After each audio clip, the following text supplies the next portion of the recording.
Hello, I'm Penny Thornton and I'm talking astrology. Specifically, I'm talking about the new moon in Virgo, which takes place on the 7th of September. Now, it takes place at 12:53 in the morning, UTC, that means GMT, old money. So it's happening the day before, as we go westward into the United States on the 6th. And if we go eastward, it's still the 7th, but round about the mid-morning time as we get to Australia. So this new moon in Virgo sends a message to us all that we need to get our acts together. Now, when we think about Virgo, we think about health, we think about nutrition, we think about all sorts of systems that our life runs on. And that can mean our daily routine, it can mean how we work, how we function at work, and it can mean all those things that we do as a matter of duty, but also it keeps the world turning. Now, one of the things about this new moon in Virgo is that it is forming an aspect to Uranus, the planet of change and the unpredictable. I'm going to talk about that in more detail shortly.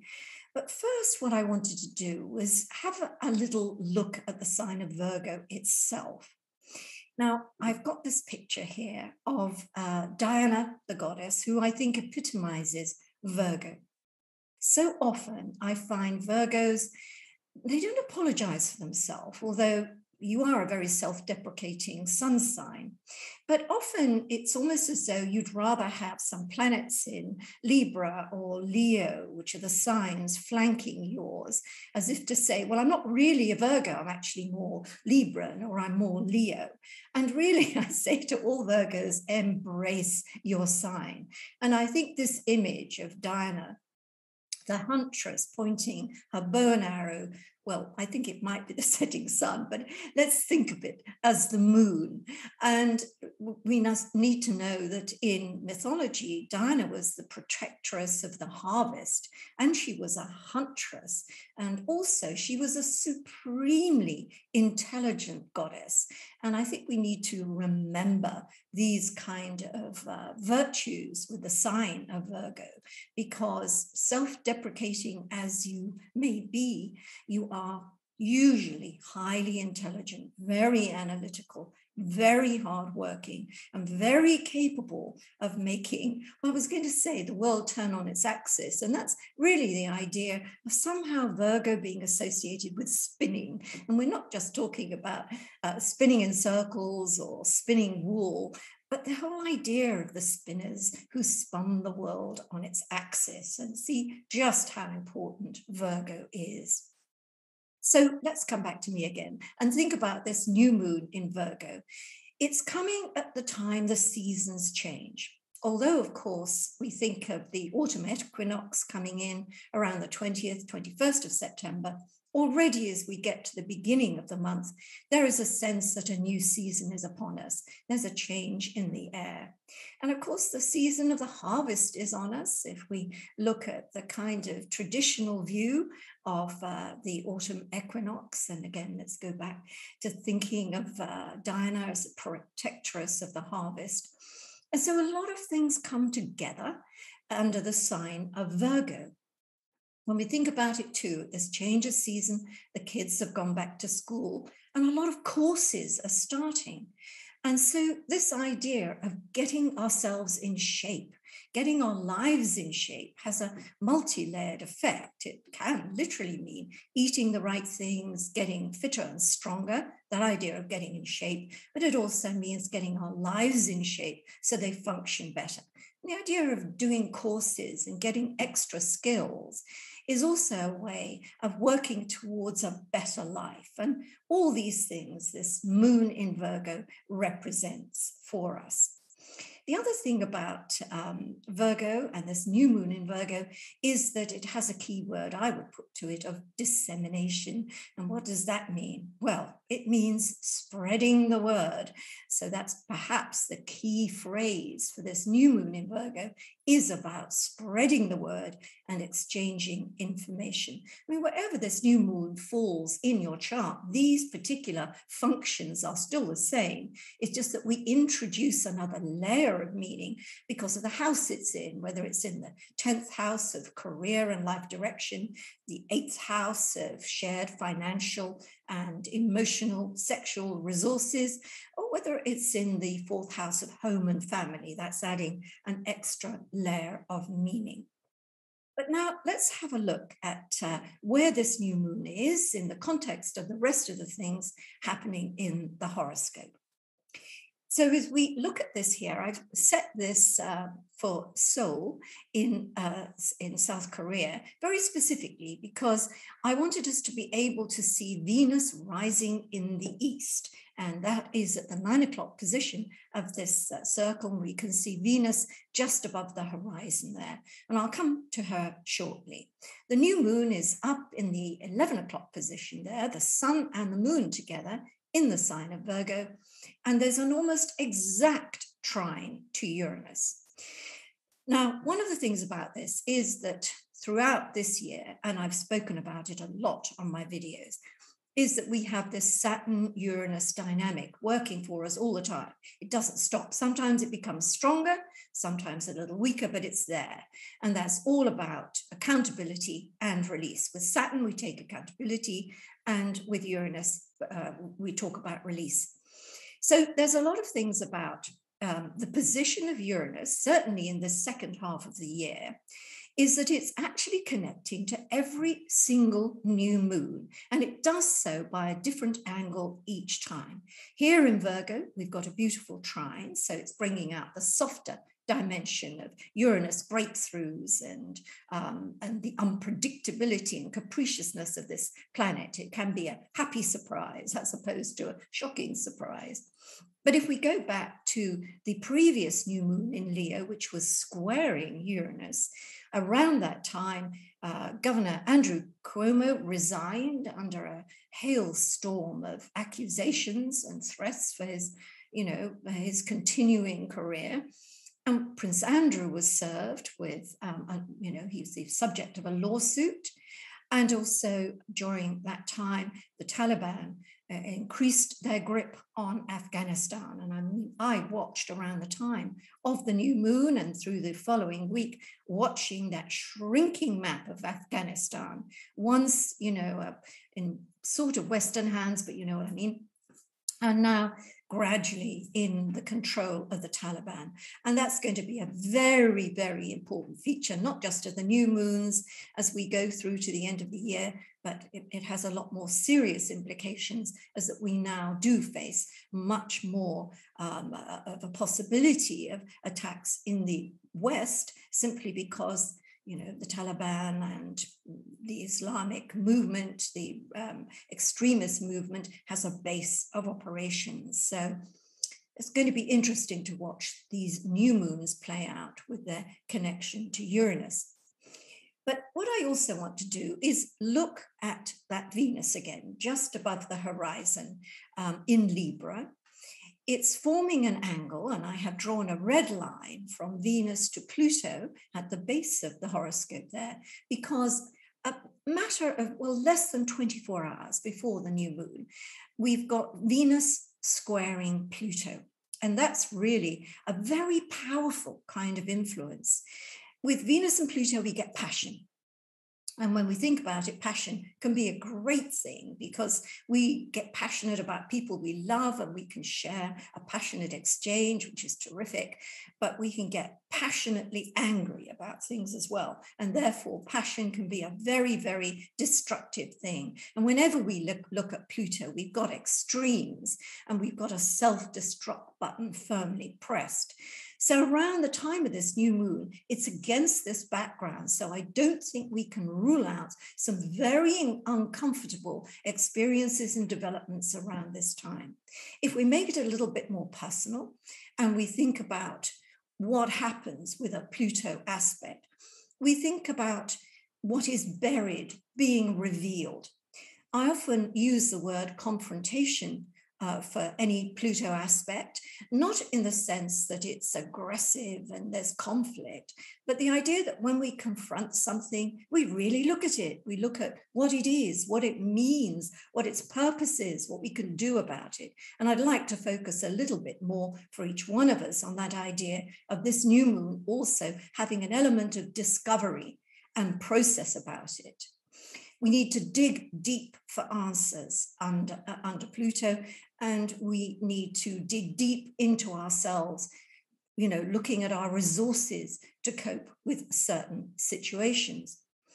Now, I want to also show you that Venus is not just squaring Pluto, but there is a blue line drawn from Venus to Jupiter, which you can see there. And that means that while Venus may be squaring Pluto, she is trining Jupiter. So we have a relieving aspect. And my quick way of making sense of this powerful uncovering, discovery, transformation, elimination, just one more other thing I want to say about Pluto is this word purging, which goes with Pluto, gets rid of stuff. And we get rid of toxins, whether we're talking about toxins in the body, toxins in the mind, or whether we're talking about toxic relationships and toxic situations. And of course, once we get rid of them, we can replace it with something that's appropriate and something that's wholly good. And I think this trine to Jupiter really bears this out. It says good things come out of those powerful moments that we have of revelation, transformation, and, basically facing things that are difficult to face. Now, this isn't the only thing that's happening during the time we're looking at the moment. We're looking at that run up to the new moon and the period just a little bit afterwards. We've also got Neptune in the mix as well. Now, I haven't drawn a line from Mars in that 11 o'clock position just near the new moon to Neptune at the opposite side of the zodiac, because I just didn't want to make this pattern too complicated. I just want to talk about it. And we are in a kind of Neptunian season all the way through the run up to the new moon and in the wake of the new moon. Because first of all, Mercury opposes Neptune, 25th of August. On the 2nd of September, Mars opposes Neptune. And on the 14th of September, the Sun opposes Neptune. So let me just leave the chart behind for a moment and come back to me. Perhaps you're getting a little tired of looking at all those little hieroglyphs in the circle. But Neptune is a very interesting planet, and I talk about this planet from time to time when it's relevant. And as with all planets and actually all things in astrology, there's a layered effect. It isn't just one thing. Neptune doesn't just mean one thing. It means a layer of things. And there are some positive attributes of this planet. We get positive experiences and there are negative experiences. And we can never be sure until we hit that moment when Neptune is connecting to our charts or making a big kind of aspect in the sky, so to speak, whether it's going to be a revelatory and inspirational kind of experience or whether we're going to be betrayed and let down, there's going to be deceit and all sorts of disappointments, because Neptune is very much what we thought was going to happen doesn't happen. What we believed in people doesn't work out, and we feel very let down by Neptune. And sometimes just the weirdest thing happens, whether it's just weird in life or whether it's in a relationship. There are things you can't explain with Neptune, but yet always is that potential to really touch our most spiritual centers with Neptune, and we become inspired, divinely inspired even. And when we are resonating with that very high level of spirituality, we see situations in a different way, and when we see something in a different way, we have a different outcome. So all the way through this new moon period, which starts really in that week of, 24th, something like that, and goes right through to just after the full moon, let's say as far as the 10th, when Venus heads into Scorpio, this whole period is influenced by Neptune, and maybe at some occasions you'll get the best of it. You'll get your inspired moments, your compassionate moments, your sense of connecting with people on a soul level. And you'll have those weird things that happen, sometimes, strangely enough, involving water. So that's Neptune for you in a bottle. So I want to come round and back again to the new moon in Virgo, because one of the things about this new moon in Virgo, bringing out the real qualities of Virgo. And remember, I've used the word diligence about Virgos. I've used the word about effort. And these two words are very important keywords with this new moon. And one of the things that I sort of do every day, or rather happens to me, is that I get a quote of the day, which pops into my email box. Sometimes they're inspirational and sometimes they're absolutely not. But this morning's quote was very inspirational. And the quote was, "The willingness to show up changes us. It makes us a little braver each time." And that quote comes from Brené Brown, who wrote the book Daring Greatly. And really the theme behind this is that, you know, if we get good at the things we practice, and sometimes the things that we don't do very well are the things that we avoid, and we don't try them because we failed before, so why should we bother? But actually, by doing it and practicing, we get accomplished at it.